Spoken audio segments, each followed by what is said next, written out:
ተግባራዊ አይሆንም የሚል ነገር ለማንሳት ነው። ግን ምንድነው እንደው እንደ ሰሞነኛ ደግሞ ቺኛዋ ያልጣች ያልተመዘዘች ካርታናትና እንምዘዝ ብለው ስራቸውን በዚህ ልክ የሚታወቅ መሆኑንና የተቀደመ መሆኑንና ቺን ስራ ደግሞ ትንሽ ነገር እንተገብራለን ብለው ቢያስቡ እንደሚቆረጠሙ እንዲያውቁና አደብ እንዲገዙ እኛ ካሪያቸውን መጥቶ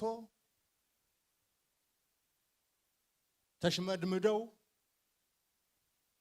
ጣረሞት ላይ ያሉበት ጊዜ ነው። እናንተ ወደ ሰራዊታችሁ ስትቀላቀሉ ይሄንን ጣረሞት ላይ ያለውን ባንዳ ጨርሳችሁ ማስወገድ ይኖርባችኋል። ሰላም ውድ የሳብ ኒውስ ተመልካቾች፣ በምስራቅ አፍሪካና በቀጠናው አንድ ሰው አለ። ይህ ሰው እስካለ ድረስ ኢትዮጵያም ሆነ ሀገሩም ሰላም የምትሆን አይመስልም።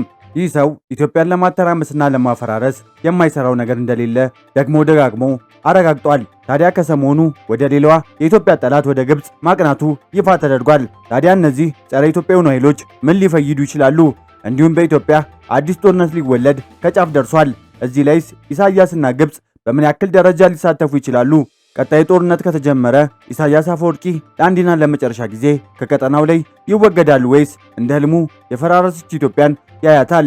ሰላም ውድ የሳብ ኒውስ ተመልካቾች እንደምን ከርማችኋል? ዛሬ በሰሞኑ የኤርትራው ፕሬዝዳንት ጉዞ ላይ ያዘጋጀነውን ፕሮግራም እንድትከታተሉና ቻናላችንን ሰብስክራይብ በማድረግ ሐሳቦንም በኮሜንት መስጫ ላይ እንዲያስቀምጡልን ጠየቅን።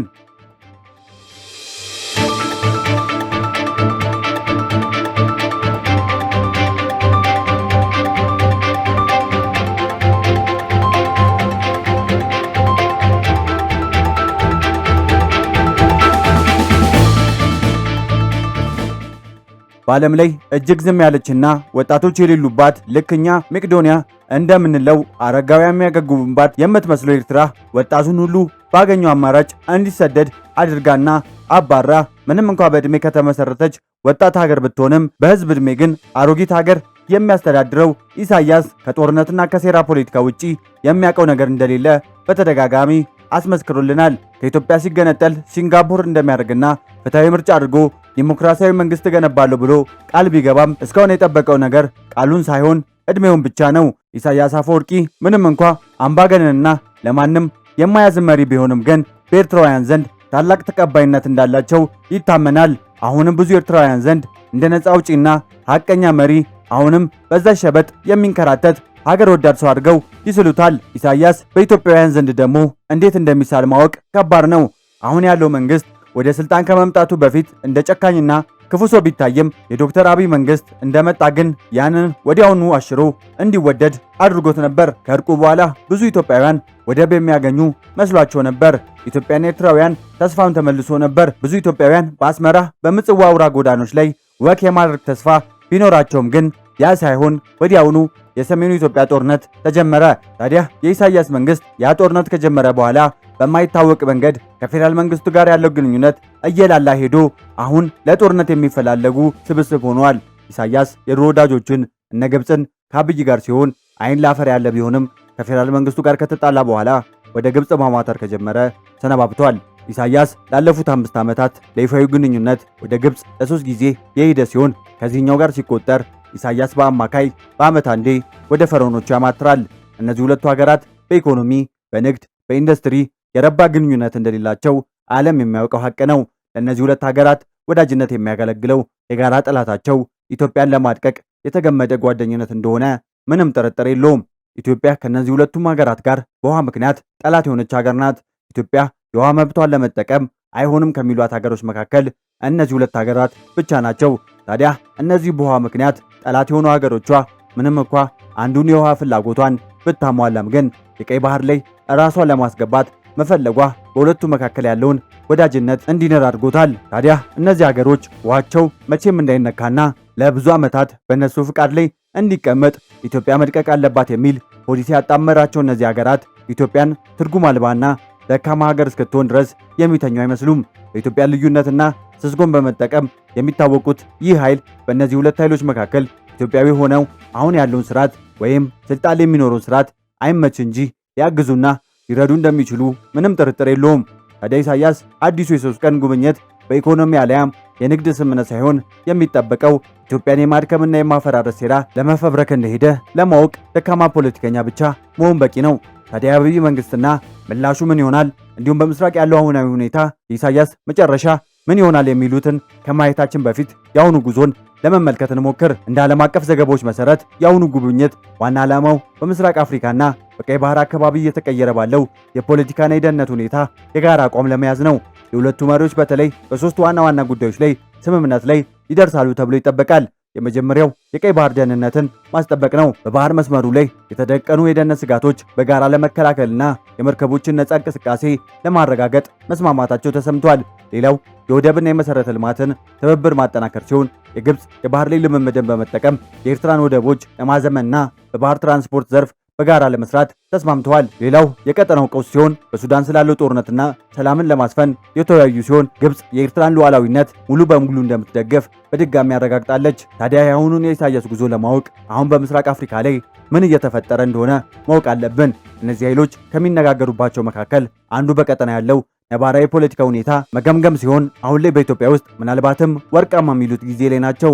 መላው ኢትዮጵያዊ ተከፋፍሎና ተወዳድኖ የኑሮ ውድነቱ አድቅቆ ሰላም እጦት ተንሰራፍቶበት በአራቱም አቅጣጫ የታጠቀ ሰራዊት እያናጣት የምትገኙ ኢትዮጵያ ምናልባት የሚፈልጉት ጊዜ ላይ እንደምትገኝ ሊያስቡ ይችላሉ።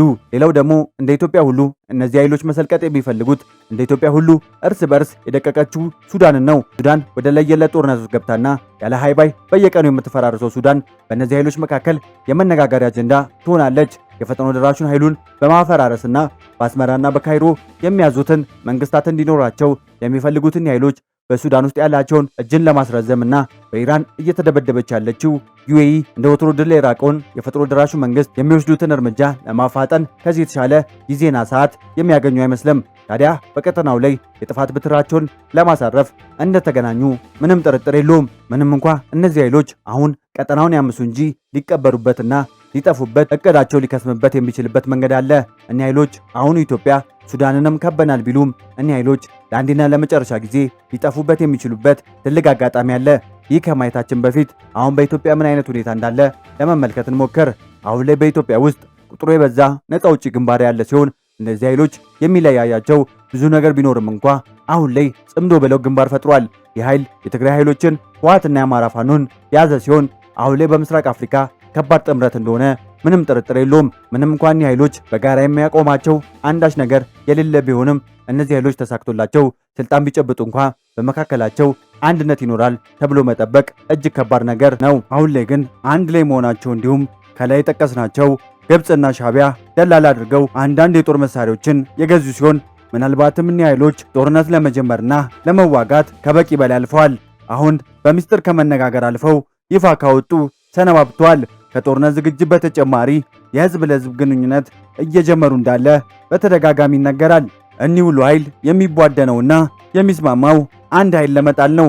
ይህ ኃይል የኢትዮጵያ መንግስት የሚመራው ሲሆን ኢትዮጵያውያን ቆም ብለን ባለማሰባችን ሀገር አልባ ለመሆን እየፈጠንን እንገኛለን።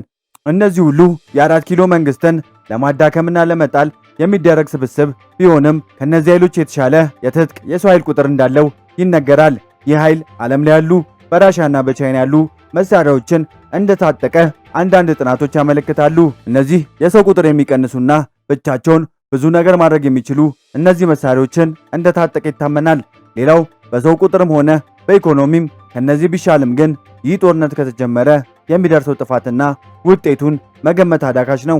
ይህ ጦርነት አይቀሬ መሆኑን በባለፈው የኢትዮጵያ ፊልድ ማርሻል ብርሃኑ ጁላ እንደተናገሩት የሚወጋቸውን ኃይል አከርካሪው እንደመቱትና አሁን የቀረው ደግሞ አሁን የሚያስመርቁት ኃይል እንዲያጠፋቸው ጥሪ አቅርቦ እንደነበር አይዘነጋም። ታዲያ ጦርነቱ የሚጀምር ከሆነ የኢሳያስ መጨረሻ ምን ይሆናል የሚለውን ነገር ለመመልከት ሞክረን ፕሮግራማችንን እናብቃ። ኤርትራው ኢሳያስ አፈወርቂ ከመቼውም በላይ ራሱን ለማዳን እየተሯሯጠ ይገኛል። ምናልባት ይህ ጦርነት ከተጀመረ የኢትዮጵያ መንግስት ምናልባትም የኢሳያስ መንበርን ሳይነቀንቅ የሚመለስ አይመስልም። በተደጋጋሚ ሲዝት የነበረው የኢትዮጵያ መንግስት ከኢሳያስ ሰራዊት ጋር ጦር መግጠም አይቀሬ እንደሆነ ይነገራል። ምናልባት ይህ ጦርነት ኤርትራና ኢሳያስ አፈወርቂ መንበራቸውን እንደሚነቀንቅ ከወዲህ ታውቋቸው ይመስላል። በአዛውንት ዕድሜያቸው ወደዚህ ወደዛ የሚዘዋወሩት እንዲሁም ወደባቸውን ለማስጠበቅ ለግብፅ አሳልፈው የሚሰጡትና ጦርነቱ የሚጀምር ከሆነ ምናልባትም የኢሳያስ ሰራዊት በትግራይ ጦርነት ከመሳተፉ በላይና በሁሉም ኃይሎች ጋር ውጊያ ማድረጉ አንድም አቅሙ ሁለትም ደግሞ መዳከሙ የማይቀር ስለሆነ ይህ ጦርነት ከተጀመረ ከህወሓት አልፎ ከፋኖ ጋር የሚደረግ ጦርነት ብቻ ሳይሆን የኢሳያስ መንግስትን ለመነቅነቅ የሚደረግ ጦርነት በመሆኑ በዚህ ሳይድ ኢትዮጵያ ወደ ለየለት አውድማ የሚመልስ በመሆኑ ጦርነቱ እንዲያልቃል ብሎ መገመት ቢከብድም እኛ ግን ከወዲሁ ሰላም እየተመኘን የዛሬውን ፕሮግራማችንን ጨረስን። ቀደም በፕሮግራማችን መጀመሪያ እንደተናገርነው ቻናላችንን ሰብስክራይብ እንዲያደርጉና በኮሜንት ሐሳቡን እንዲያስቀምጡ ጠየቅን።